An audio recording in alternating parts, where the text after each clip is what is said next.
Grandes fraudes de la ciencia. Hoy, el hombre de Piltdown. Diciembre de 1912. El mundo está conmocionado. La paleontología es noticia con un descubrimiento único.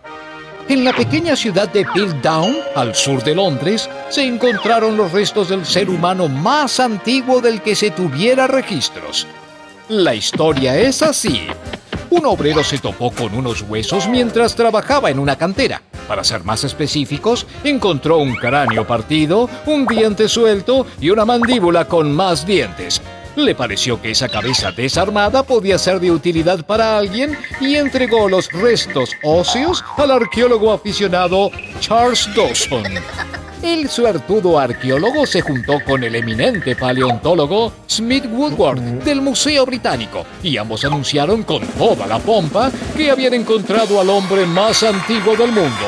Y no quería decir que se trataba de un humano que vestía anticuadamente, sino que habían rearmado el cráneo de un hombre que habría vivido al principio de la era glacial hace más de 500.000 de años.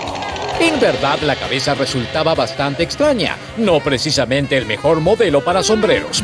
Mientras el cráneo parecía definitivamente humano, la mandíbula recordaba más bien a la de un simio. La explicación a esa rara característica tenía bastante sentido. Como había dicho Darwin, el hombre y el mono tienen un antepasado en común. Y el hombre de Piltdown, como lo llamaron, era la prueba material. Era el famoso eslabón perdido. La polémica no tardó en llegar. Algunos científicos franceses decían que los restos óseos podían pertenecer a distintos individuos. Los ingleses se defendían y argumentaban que era correcto pensar en un eslabón con características simiescas que posteriormente había evolucionado hacia los rasgos humanos. Entonces los científicos británicos tuvieron un golpe de suerte. 3 años después de que se encontraran esos restos, apareció un segundo hombre de Piltdown. Los paleontólogos señalaban al hombre de Piltdown como la fuente primitiva directa del hombre moderno. Estaban chochos. El hombre más viejo del mundo era inglés.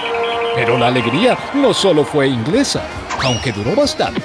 Casi 40 años después, en 1953, aparecieron nuevas técnicas de datación que aseguraron que los restos no tenían 500.000 de años como se había dicho desde el principio, sino como mucho 40.000. Un tiempo después, se supo que la cabeza pertenecía a un señor de la Edad Media.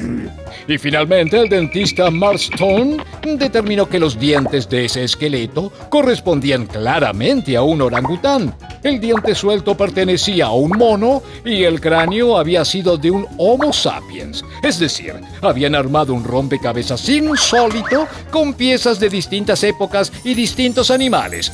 Y les había quedado muy mono, a decir verdad. Aunque nunca se supo a ciencia cierta quién fue el responsable del engaño, se señaló sobre todo a Dawson, el arqueólogo aficionado que recibió los huesos de parte de un trabajador. También se nombró a un tal profesor Douglas y a un sacerdote llamado Pierre Teilhard de Chardin. Pero en definitiva, cualquiera de ellos fue el cerebro que casi consigue lo imposible: hacer pasar por verdadero uno de los fraudes más increíbles y divertidos de la historia de la ciencia. Proyecto G, 4ª temporada.